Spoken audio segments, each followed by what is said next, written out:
underline. Omong dikit tapi nyelekit.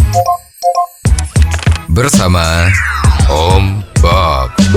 Temukan di channel YouTube Om Bob Indonesia. Om Bob, hakim memvonis bebas mantan dekan FISIP Universitas Riau sebagai terdakwa pencabulan terhadap mahasiswinya. Bagaimana Om Bob menggarisbawahi masalah ini? Ya, ini memang banyak sekali orang yang merasa tidak adil. Ya. Ini seorang dekan atau katakanlah dosen ya. Itu yang dituduh melakukan sex harassment atau pelecehan seks terhadap mahasiswinya, itu kok dibebaskan oleh hakim. Padahal dia dituntut oleh kejaksaan dan sang dekan ini udah masuk penjara kurang lebih 2-3 bulan. Ya, ternyata putusannya hakim itu adalah bebas. Biasanya kalau putusan bebas itu adalah tidak bisa naik banding.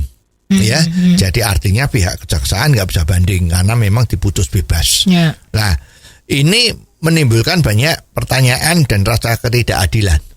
Tapi apa yang dijadikan bahan pertimbangan dari hakim itu juga secara hukum memang betul. Ya, karena ternyata dalam situasi peristiwa yang tadi itu tidak ada saksi dan tidak ada bukti lain-lain. Artinya tidak ada bukti kekerasan.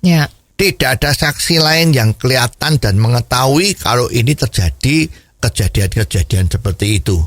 Ya, pada saat dilakukan sidang pemanggilan saksi-saksi, ada 4 orang saksi, itu juga ternyata pada saat ditanyain oleh hakim, dia mengatakan kalau dia memang tidak melihat sendiri, tapi berdasarkan cerita dari mahasiswi tadi. Nah, kalau saksinya itu berdasarkan cerita, itu nggak bisa dijadikan bukti hukum secara hukum.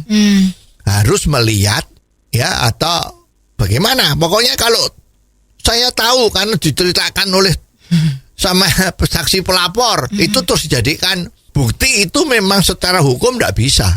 Dan susahnya memang seperti ini karena hakim itu kan tidak boleh memihak ya. Tapi memihak pada fakta yang bisa dibuktikan loh. Bukan fakta yang atas opini. Fakta yang bisa dibuktikan. Ya, nggak cuma ini, kapan itu juga ada terjadi kalau nggak salah di Pulau Kalimantan atau apa ya, itu juga dituduh terjadinya pemerkosaan.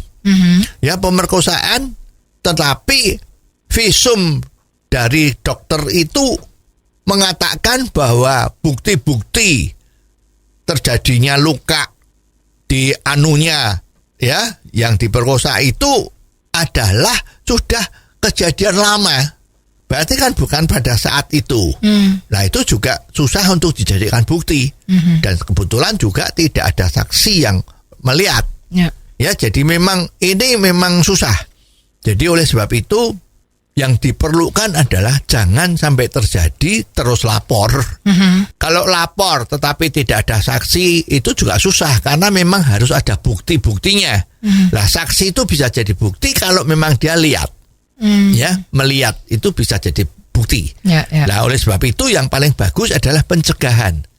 Jadi kalau memang merasa kaum perempuan itu merasa ini kok situasinya agak gawat, ya, dan memang dirinya juga nggak mau kan, itu gawat, ya dia harus mengajak teman kalau bertemu dengan beliaunya tadi itu.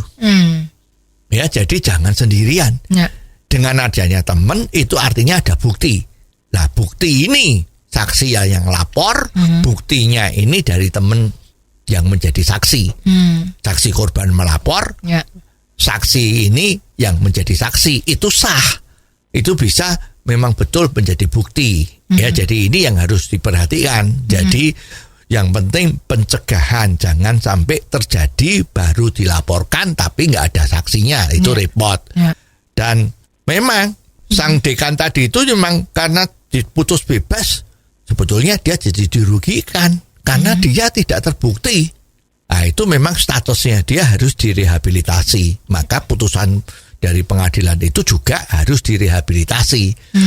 Ya, artinya kalau kemarin dia jadi dekan, karena ada kasus ini diberhentikan sama universitasnya, sekarang dia harus dikembalikan menjadi dekan kembali. Jadi dalam hal ini tidak terjadi saling merugikan. Kok bisa begitu, Om Bob? Ya memang, jadi memang yang namanya pengadilan itu, hukum itu ya seperti ini. Ya, jadi semua memang harus patut belajar mengenai hukum agar pada saat terjadi sesuatu kita bisa membela diri dengan pasal-pasal ketentuan-ketentuan hukum, dan kita yang menjadi korban jadi tidak dirugikan dengan peraturan-peraturan itu yang kita tidak tahu. Oh, jadi begitu ya, Om Bob. Jelas deh sekarang. Terima kasih Om Bob untuk waktunya. Sampai ketemu lagi di waktu yang akan datang. Underline. Omong dikit tapi nyelekit. Bersama Om